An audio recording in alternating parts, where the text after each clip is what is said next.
Hi everyone. 5 years ago today, I experienced my first hurricane. I grew up my whole life living in Miami, Florida, and being so, us Floridians, we're very used to hurricanes. So much so that we usually get them once a year, especially during hurricane season.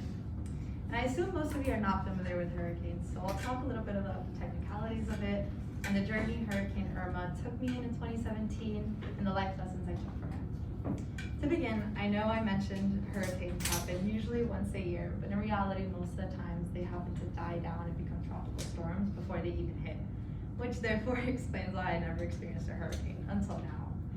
I remember it was a Monday afternoon, my last period of the day, when all of a sudden I heard a loud beep coming from the intercom system, and they confirmed that Friday would be canceled due to an upcoming hurricane. I did a quick Google search and I found out that Hurricane Irma was in fact coming in strong and fast as a Category 5. So for retrospect, the hurricane categories go 1 through 5, 1 being the slowest wind speed and 5 being the highest. After school, I quickly called my parents, and turns out they already had a game planned. The neighborhood I was living in during that time was also positively and negatively right in front of the beach. Don't get me wrong, it was a huge blessing every weekend, but not the ideal place to be with a Category 5 coming right at you.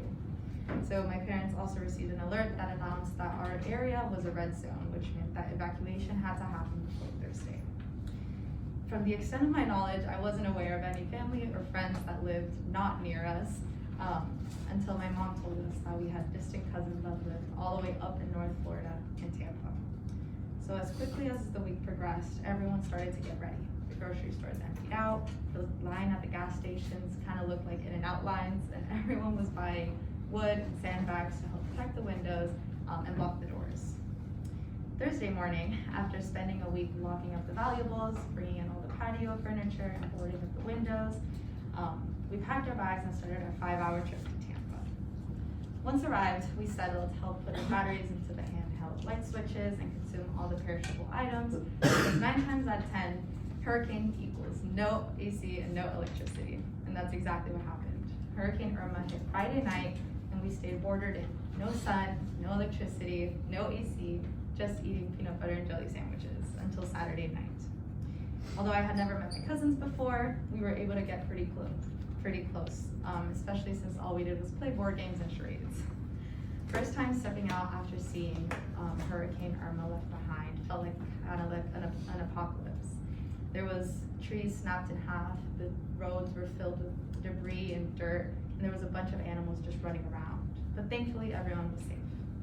For another week, Miami was in rest mode. The destruction of the hurricane actually resulted in the community outreach, where everyone kind of joined together to create food drives and bare necessity drives, and we all helped out to clean out the beaches, the parks, and the roads. Everything and anything to help our community. Things like central AC, sunlight, ice cold glass of water were things I often overlooked and took for granted until I lost them.